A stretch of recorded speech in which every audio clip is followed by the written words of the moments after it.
Professor Maya Carter stood at the front of the wide lecture hall, her heart fluttering with a familiar mix of excitement and nerves.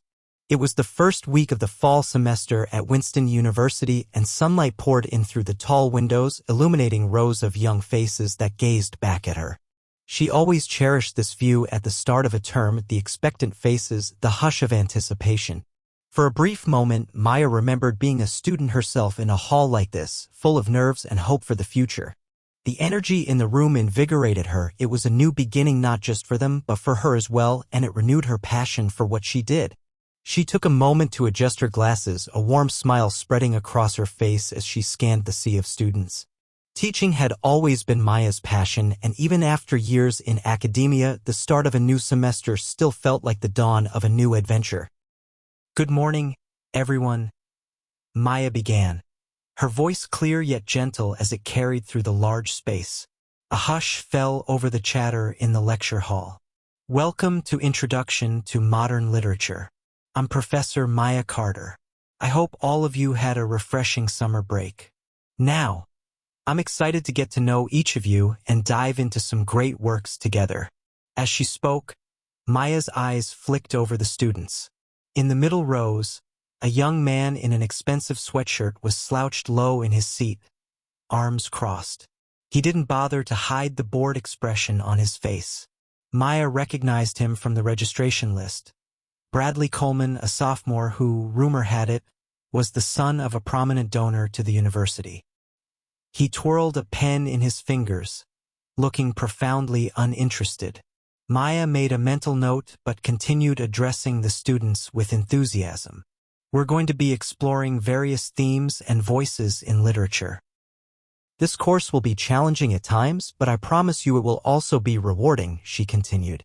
"Please remember that participation and open-minded discussion are a big part of this lecture. Don't be afraid to share your thoughts. There are no wrong questions in learning. Could I have just a minute of your time? Please tap like, subscribe, and leave a comment below. It really makes a difference and helps me keep sharing these stories." A few students nodded or smiled. On the left side of the hall, a petite girl in a faded blue sweater seemed to shrink into her seat. When Maya's eyes met hers, the girl quickly lowered her gaze to the notebook in front of her. Maya recalled her name was Elena, a freshman who had written in a pre-lecture survey that she was nervous about speaking up. Maya gave Elena an encouraging nod and turned her attention back to the entire group. "Let's start with a quick icebreaker," Maya announced, stepping out from behind the podium. She wanted the students to feel comfortable. "I'd love for each of you to introduce yourselves. Tell us your name and maybe one book or story that has had an impact on you." At this, Bradley Coleman let out an audible sigh, tilting his head back as if this were a tremendous imposition on his time. A couple of students glanced at him. One of his friends smirked, but others looked annoyed at the interruption. Maya chose to ignore the rude gesture, keeping her expression neutral. She gestured to a student in the first row who had his hand raised eagerly. One by one, students introduced themselves and shared a book that had impacted them. Maya listened attentively and offered a friendly comment for each, fostering a comfortable atmosphere in the hall. When it was Elena's turn, the girl's voice was barely above a whisper. "Hi, I'm Elena Martinez," she stammered, her cheeks flushing pink. "One story that meant a lot to me was To Kill a Mockingbird. I read it in high school, and it opened my eyes to some things." Maya offered an encouraging smile. "That's a wonderful choice, Elena. Harper Lee's work has touched many people and brings up very important lessons about empathy and justice. Thank you for sharing." Elena managed a timid smile back. Next was Bradley's turn. He hadn't volunteered to speak, but eventually the introductions reached his spot. He looked up lazily, realizing everyone's attention was on him now. With a huff, he muttered, "Bradley Coleman. I don't have a favorite book. I don't really read stories." He gave a shrug and a cocky half-grin to a chuckling friend 2 seats over, as if proud of his answer. A few students exchanged awkward glances. Maya maintained her poise, though inside she felt a twinge of disappointment at his open dismissal of reading, especially in a literature course. Still, she responded politely, "Thank you, Bradley." She decided not to press him further in front of everyone. Hopefully by the end of this course, you might discover at least one story that resonates with you. Bradley rolled his eyes slightly, but Maya continued the introductions without missing a beat. Eventually, the last student spoke and Maya wrapped up the exercise. "Thank you all for sharing," she said kindly. "Now, let's talk a bit about what to expect in this course." Maya walked back toward the blackboard where she had outlined the syllabus highlights earlier. As she began discussing the reading list and important dates, most students diligently copied notes or followed along on the printed syllabus. Bradley, however, was idly doodling in the margin of his paper. Maya was no stranger to students like him. Over her career, she had encountered a few who arrived in lecture halls with entitlement or apathy. She hoped that with time, even Bradley might engage if she could spark his interest. For now, she focused on the majority who were listening attentively.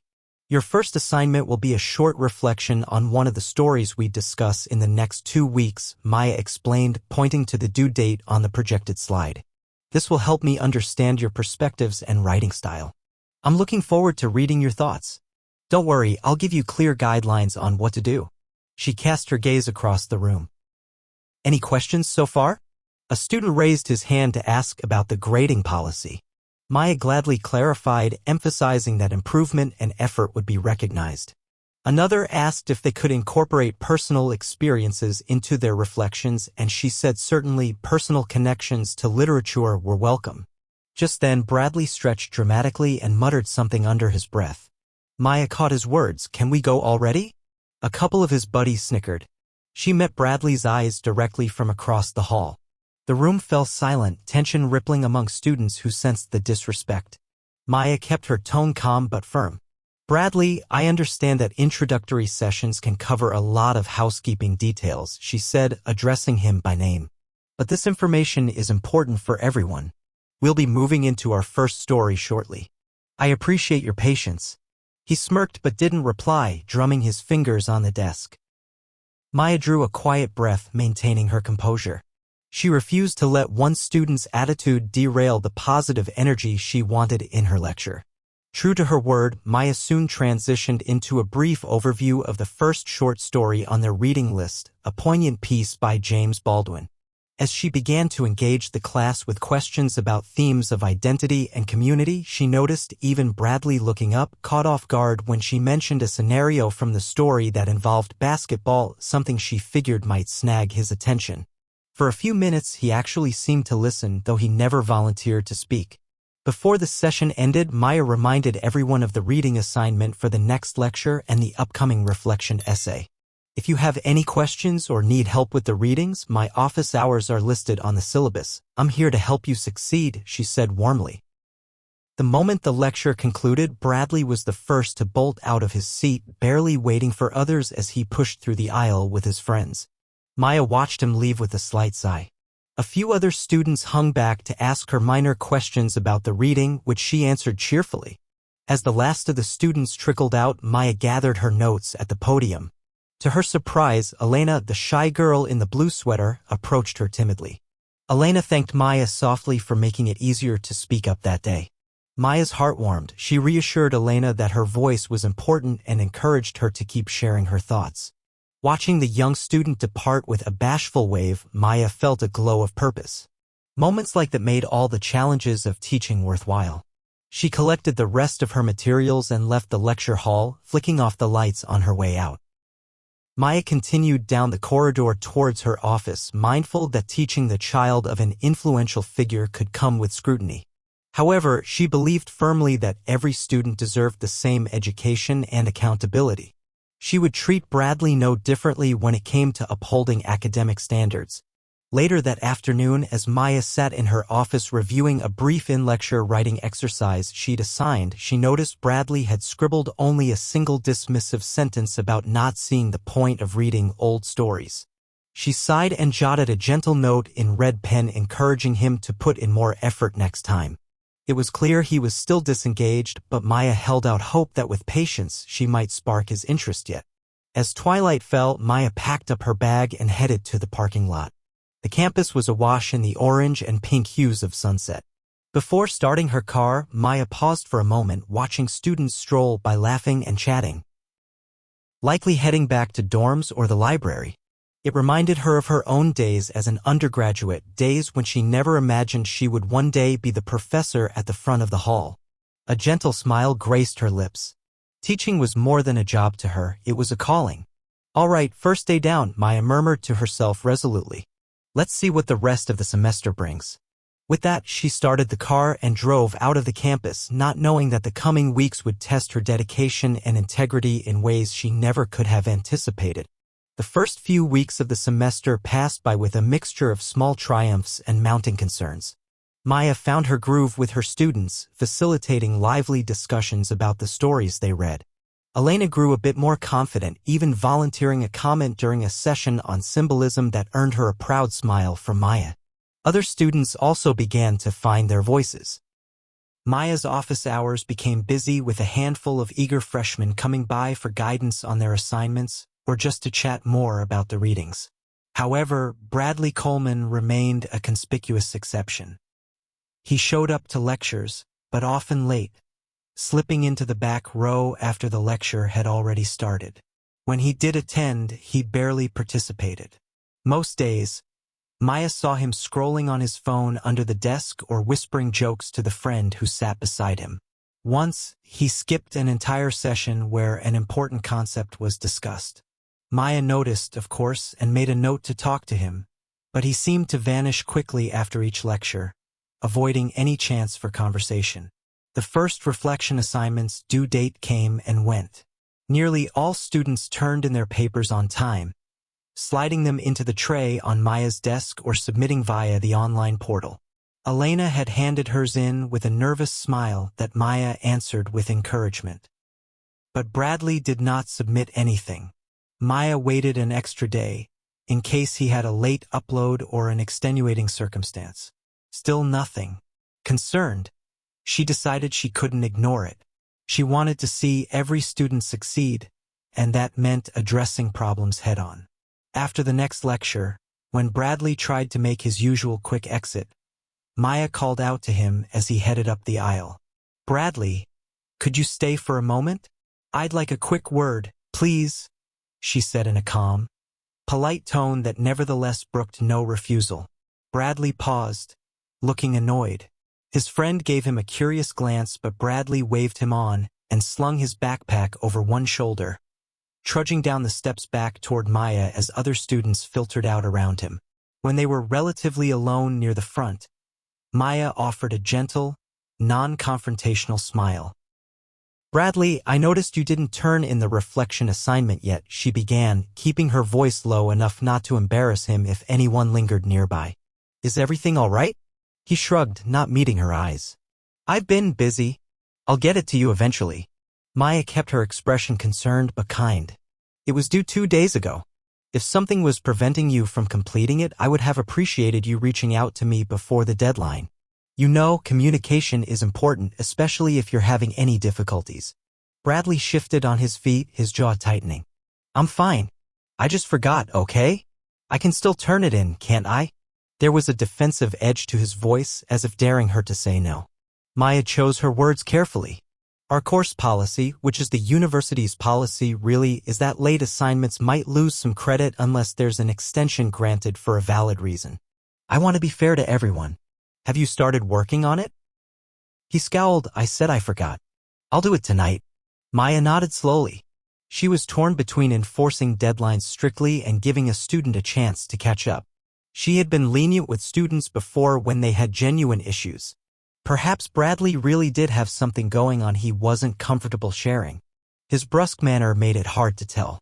She decided to extend an olive branch. "All right, I'll accept it if you can get it to me by tomorrow evening," she said gently.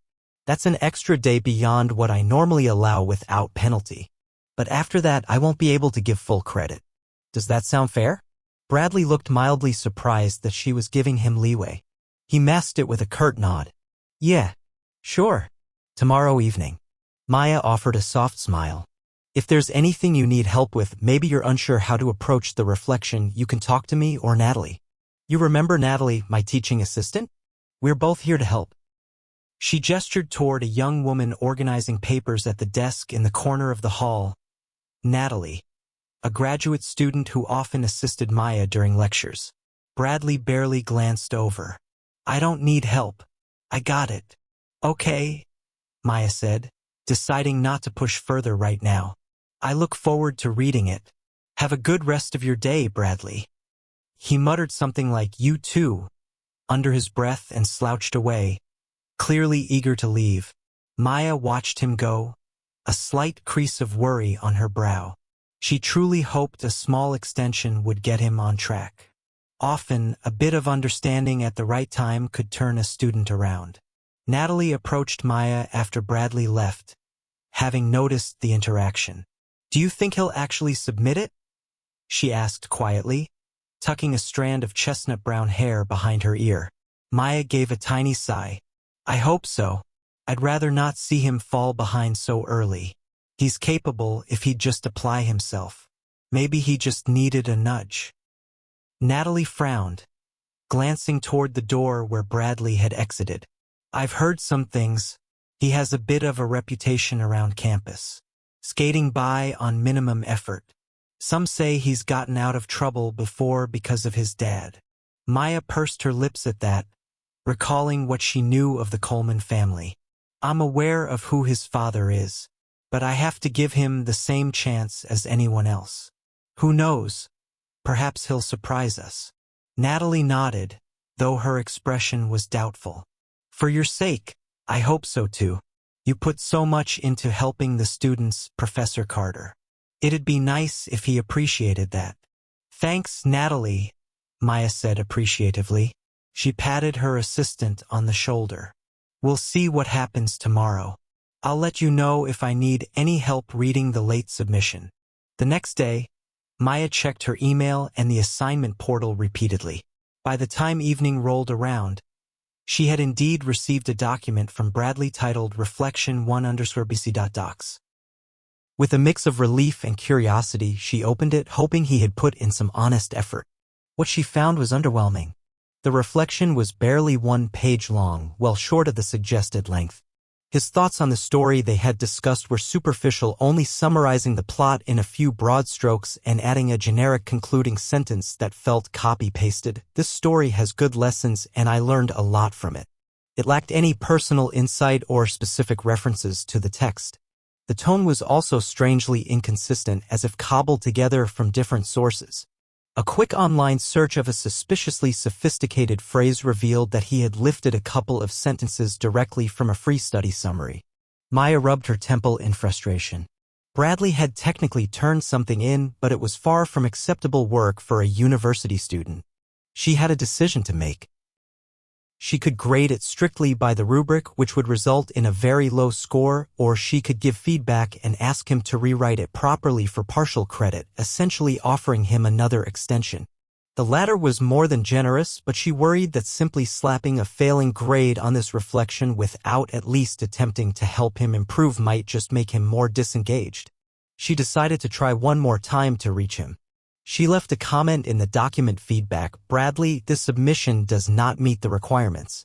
It appears to lack original thought and has some lines very similar to online summaries. I'm giving you an opportunity to redo this assignment. Please come see me during office hours this week so we can discuss how to approach it. I want to help you succeed, but I need to see more effort from you.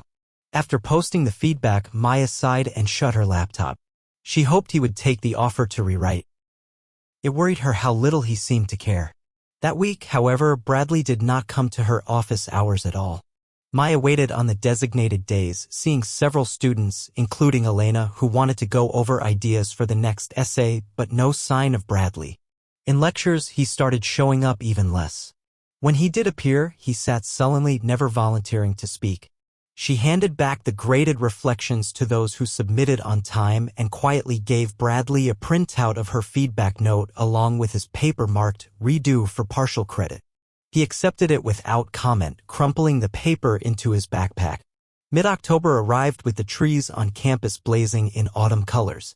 It was around this time that the major midterm essay was assigned. Maya had announced it during a lecture with a detailed prompt and had uploaded all instructions online. Each student was to write a 5-page analysis of 2 pieces of literature from the syllabus, comparing how a central theme was treated in each. They had 2 weeks to complete it, and it accounted for a significant portion of the final grade. Maya stressed to everyone the importance of starting early and reminded them of the university's plagiarism policy, as she always did for major assignments. "Make sure the work is your own," she had said clearly while going over the guidelines, her eyes flicking momentarily to Bradley, who was actually present that day, lounging at the back. "If you use any sources or references, cite them properly. I take academic integrity very seriously, as does every professor here. If you're struggling or not sure how to handle the topic, come talk to me or Natalie. We will gladly help you find a way forward. But don't be tempted to take a shortcut that violates our code of conduct. It's just not worth it, trust me." Most of the students seemed to understand. Some nodded seriously. Bradley showed no reaction at all, staring off as if the warning didn't apply to him. During those 2 weeks of work time, Maya saw a range of efforts. Elena and a few others came to her with thesis ideas to get feedback. Some emailed rough outlines. The campus library was bustling late into the evenings with students researching and writing. Maya even spotted Bradley once from a distance, chatting with some friends outside the library one afternoon. She hoped that at least meant he might be starting his essay. Natalie mentioned that Bradley had not attended the optional review workshop she held to help students outline their essays. It didn't bode well, but at that point, Maya could only wait and see what he would turn in. The deadline arrived on a Friday. By midnight, students submitted their work electronically. The next morning, Maya began downloading the pile of essays to start grading over the weekend. It was a task she approached with a mix of anticipation and concern, wanting to see how well they had understood the material. When she opened Bradley's essay, her eyes widened in surprise. It was quite long, almost 7 pages, exceeding the requirement. That, in itself, was unusual given his minimal past efforts. As she began to read, her surprise turned into confusion and then into a sinking feeling. The writing style was dramatically different from Bradley's previous work, far more sophisticated and polished. In fact, parts of it sounded almost professional, as if written by someone with far greater expertise. The analysis included references to academic journals and used advanced vocabulary that Bradley had never demonstrated in this course or in his other assignments. Red flags raised immediately in Maya's mind. She flipped back to the title page. The essay's title and Bradley's name were there, but something felt off. She remembered his 1-line diagnostic paragraph from the first day and the meager reflection he'd half-heartedly submitted. This essay read like it was written by a completely different person. Maya decided to investigate before jumping to conclusions. She copied a unique sentence from the essay, one discussing sociocultural dichotomies in narrative voice, and pasted it into the university's plagiarism detection software, which checked submissions against a vast database of published works and past student papers. Within minutes, the software returned a report highlighting numerous matches between Bradley's essay and an online academic article from several years ago. Whole paragraphs were nearly identical to the article's text, with only a few words changed here and there. Additionally, other sections of his essay matched pieces of 2 other sources: a free essay someone had posted on a public study forum, and a literary analysis blog. Maya's stomach clenched with disappointment and anger as she looked over the report. It was incontrovertible. Bradley's midterm essay was largely plagiarized. He hadn't even been subtle about it, likely assuming that either she wouldn't check or that, if caught, his father's influence would shield him from consequences. She leaned back in her chair, taking a deep breath, trying to rein in the swirl of emotions. On one hand, she was upset at the blatant dishonesty. On the other, she felt a sense of personal hurt. She had tried to help him, given him chances, and he had thrown it back in her face by cheating in her course. And worse, He put her in a situation where she had to take action that could ignite conflict with his powerful family. After a moment of thought, Maya picked up her phone and dialed Natalie's number. The teaching assistant answered after a couple of rings. "Professor Carter? Everything all right?" Natalie asked. "I'm afraid not," Maya replied, doing her best to keep her tone steady. "I'm grading the midterm essays. I need your help to double-check something for me." "Sure," Natalie said immediately. "Is it about Bradley?" Maya exhaled. "Yes. His essay raised a lot of red flags. I ran it through the plagiarism checker. It's bad, Natalie. Large portions are copied from at least 3 different sources." There was a pause, then Natalie sighed. "I can't say I'm surprised, but I'm sorry to hear it. That's serious." "Very serious," Maya affirmed. "I'm going to have to report this to the Academic Integrity Committee. There's no question about it. But I also want to make sure all the evidence is documented properly. Could you take a look at the report and the sources to verify I'm not missing anything? I'd appreciate having a second set of eyes confirm it." "Of course. I'm at the library right now. I can pull it up on my laptop," Natalie replied, already focused. Maya quickly forwarded her the plagiarism report and the original sources that had been flagged. As Maya waited, she looked out her office window, trying to calm the dismay she felt. The late autumn sun hung low, casting long shadows. Students outside were bundled in jackets, hurrying along pathways with books in hand. She wondered if any of them realized how much a professor worries and cares behind the scenes. It wasn't long before Natalie called back. "I went through it. It's very clear, Professor.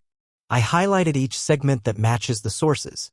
At least 60 to 70% of his essay is directly lifted, maybe more. The evidence is all there." "Thank you, Natalie," Maya said quietly. "I'll be writing up the formal report to submit to the committee and the department chair.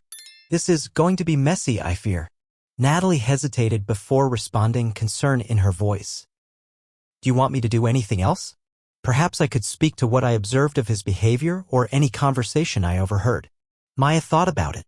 That might help, though usually the plagiarism evidence alone is sufficient. Still, if this proceeds to a hearing, a statement from you about his engagement in the course might provide context. She sighed heavily. "I hate that it's come to this, but I won't let academic dishonesty slide. Not for anyone." "You're doing the right thing," Natalie said firmly. "Don't let them intimidate you. If they try to, well, you've got many of us on your side. A lot of students respect you, and so do other faculty." A small smile tugged at Maya's lips, touched by her assistant's loyalty. "That means a great deal to me. I'm glad to have your support. Let's hope the university does the right thing too." After hanging up, Maya spent the next hour drafting a formal report. In it, she detailed the assignment instructions, Bradley's submission, and the findings from the plagiarism check, including excerpts from his essay alongside the matching sources. She made sure it was thorough and factual, devoid of emotion or personal commentary, just the facts of the violation. As per procedure, she emailed the report to the Academic Integrity Committee, which would review the case and CC the department chair and dean of students. She also requested that Bradley be notified of the report and that a hearing could be scheduled if he wished to contest the findings. Maya knew the normal process. The student is notified, evidence presented, and the student can respond in front of a panel. Given Bradley's profile, she suspected he would contest it or his father would intervene before it even reached a formal hearing. Sure enough, the following Monday, Maya received a summons to the dean's office. The email was terse. "Professor Carter, please attend a meeting regarding a student complaint, Monday 3 p.m., Dean Reynolds' office." It did not specify which student, but Maya had no doubt. Bradley must have gone to complain, or, more likely, his father had gone straight to the university's higher administration, furious about the plagiarism accusation against his son. Maya felt her pulse quicken as she climbed the steps to the administration building that afternoon. She clutched a folder containing printouts of Bradley's essay and the plagiarized sources. Even though she had already submitted everything electronically, she wanted to have physical copies on hand. As she entered the lobby, she saw her reflection in the glass doors. She steadied herself, straightening her blazer. She needed to project confidence and calm. Inside the dean's office, Maya found Dean Margaret Reynolds seated behind her desk, and across from her sat Bradley and his father, Robert Coleman. The air was tense as Maya took a seat. Dean Reynolds folded her hands. Thank you for coming, Professor Carter. We're here to discuss this situation regarding Bradley's midterm essay. Mr. Coleman has raised some concerns. Mr. Coleman immediately spoke, his tone sharp. My son tells me he's been accused of plagiarism. Bradley insists this is a misunderstanding. I want to know what evidence you have to make such a serious charge against him. Maya steadied herself. I understand your concern. I did not make the decision lightly. I found that large portions of Bradley's essay were identical to other published sources. She opened the folder and handed Dean Reynolds a printout. Here is a comparison of Bradley's essay and the sources I discovered. As you can see, there are entire paragraphs that match word for word. Bradley sat rigidly, avoiding eye contact. His father glanced over the documents, brow furrowing. Bradley said he researched his topic. Maybe he referenced some articles and forgot to cite them properly, but that's hardly cheating. He's never had problems like this before. Maya replied calmly, using sources is fine when done properly, but copying text without credit is plagiarism. The similarities here go well beyond a miscitation. The writing in those sections is far more advanced than what Bradley has shown in this course. At that, Bradley finally spoke in a low voice. I might have looked at some examples to guide me. I didn't realize I copied so much. I was under a lot of pressure to get a good grade. Mr. Coleman shot his son a warning look, then addressed the dean. Even if he made a mistake, this doesn't need to ruin his future. Surely there's a way to resolve this without severe penalties. Perhaps he can redo the assignment. Dean Reynolds took a deep breath and nodded gravely. Our university takes academic integrity very seriously. The usual consequence for confirmed plagiarism is a 0 on the assignment and academic probation. Since this is a first offense, we can handle it internally. Bradley will receive a failing grade for the essay, and I will place him on probation for the remainder of the year. He'll have to complete an ethics workshop as well. This way, the incident won't go on his permanent transcript as long as he doesn't repeat the violation. Mr. Coleman's jaw tightened at the mention of a failing grade, but he saw there was no alternative. Bradley looked down, face burning with shame. Maya added softly, looking at Bradley. My intention was never to destroy your reputation, Bradley. It was to uphold the standards we all have to follow. I hope you can learn from this and come back stronger. Bradley swallowed hard and nodded. I understand. I'm sorry, Professor Carter. Dean Reynolds. It won't happen again. Mr. Coleman put a hand on his son's shoulder and gave a curt nod. We appreciate you handling this fairly. His words were stiff, but it was as close to an acceptance as Maya expected to get. The dean concluded firmly. All right, Bradley, you will take the consequences outlined. Professor Carter, thank you for bringing this to our attention. We trust that moving forward, everyone will uphold our values. With that, the meeting ended. Bradley and his father stood. Bradley mustered the courage to look Maya in the eye. I really am sorry, he murmured. Maya offered a small, sympathetic smile. I hope you understand why this was necessary. Use this as a lesson, Bradley. I believe you still have a chance to prove yourself. He managed a faint nod. Mr. Coleman, holding the door open, gave Maya a final unreadable glance, then escorted his son out. When they were gone, Dean Reynolds exhaled and gave Maya a gentle look. You handled that well, Professor Carter. These situations are never easy. Thank you, Dean, Maya replied, relief evident in her voice. She felt the weight lift from her shoulders now that the truth had been acknowledged. After a few more polite exchanges, Maya left the office feeling drained but gratified that integrity had prevailed. Walking out of the administration building, she felt an enormous burden lift off her shoulders. The late afternoon sun was casting a golden glow over the quad. Students milled about going to their next lectures or grabbing a coffee, blissfully unaware of the drama that had played out behind closed doors. Maya headed across campus, eager to get back to her lecture hall and, more importantly, back to teaching without this cloud hanging over her. She realized she was emotionally exhausted but also deeply thankful that integrity had prevailed. The next day, Maya returned to her lecture hall to teach as usual, feeling a renewed sense of purpose. Word had quietly spread among a few faculty that she had navigated a challenging situation with grace. Natalie, who had anxiously awaited news, beamed when Maya told her that everything had been resolved. "I'm so happy to hear that," Natalie exclaimed, practically bouncing on her toes. "We were all worried, but I knew you would set it right, Professor." Maya smiled and thanked her teaching assistant for all her help and support throughout the ordeal. When it was time for her literature lecture, Maya stepped into the hall and found her students seated, chatting. As she approached the podium, Elena and a couple of others broke into a small applause. It caught Maya off guard, and she laughed gently, holding up her hands. "What's this about?" Elena spoke up, voice much stronger now than at the semester start. "We just wanted to say we're happy you're here, Professor. We heard a rumor you might not be teaching us anymore. And, well, we're glad it wasn't true." Maya's heart warmed and she felt a slight sting of tears at the corners of her eyes. She hadn't realized students were aware of anything at all. Perhaps they noticed her brief absence the previous day or two when she dealt with the fallout, or maybe Natalie let slip that there was an issue. Either way, their concern and support touched her deeply. "I'm not going anywhere," Maya assured them, her voice gentle and grateful. "Thank you. I'm happy to be here too, more than ever." She looked around at her students. They were watching her with respect and relief in their faces. She realized in that moment that whatever difficulties had come, it was all worth it to be here for them.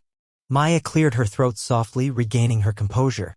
"All right, let's get back to learning, shall we? Today we're going to discuss the next story on our list. But before we do, I want to say something."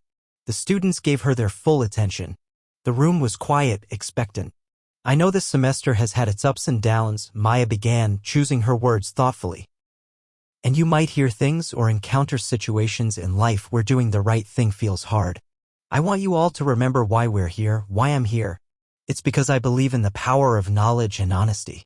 Each of you has so much potential. Sometimes you might feel pressure to take an easy way out or think that you can't succeed by playing by the rules. But trust me, you can. And when you do, you'll be proud of yourselves." She wasn't sure how much they knew of what happened, but she hoped the general message would resonate regardless.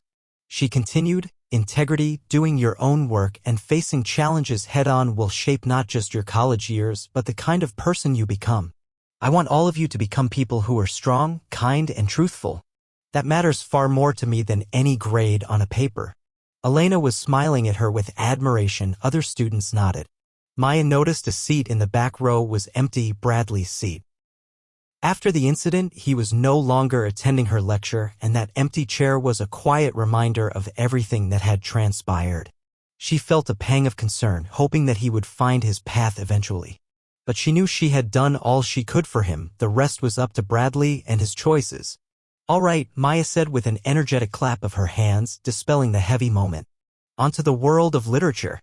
A few students chuckled as she brightened her tone. "Open up to the story we assigned for today and let's dive in.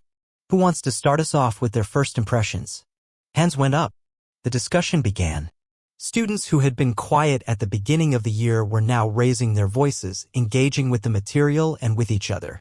Maya guided the conversation, sometimes stepping back to let them exchange ideas. The lecture hall was alive with the sound of learning, honest, earnest learning. As the session neared its end, Maya looked around the room, feeling a sense of pride. This was what she loved, seeing growth, curiosity, and integrity in her students. She realized that the ordeal she'd gone through had only strengthened her commitment to her calling. When the lecture ended, students gathered their things and made their way out, many of them giving her friendly waves or goodbyes. Elena lingered to chat about an idea for her next assignment, which Maya gladly entertained as they walked out together into the hallway. The crisp late-semester air greeted them as they stepped outside, and Elena thanked Maya again for everything, heading off to her dorm with a spring in her step. Maya watched her go, then took a slow breath of the cool air, feeling content. Professor Maya Carter had faced one of the toughest tests of her career and had come through with her principles intact. She felt a renewed faith that even in a world of pressures and influences, standing up for what's right was worth it. Her students were learning not just literature from her, but life lessons about honesty and courage. As Maya headed across the quad, books in hand, toward her office to prepare for her next session, she smiled to herself. The university bell tower began to chime in the distance, marking the hour. It was a sound she'd always loved, one that reminded her she was exactly where she was meant to be. No matter the challenges, she would keep doing what she loved, teaching and guiding her students with integrity and heart. And in that steadfast dedication, she found her own story of triumph and purpose. If you enjoyed this story, make sure to like the video, subscribe to the channel, and share it with others. Your support is important. It helps us grow and bring you more powerful stories every week. We'd love to hear your thoughts. Leave a comment below and tell us about a moment when a small act of kindness changed your life. Thanks for watching, and have a great day.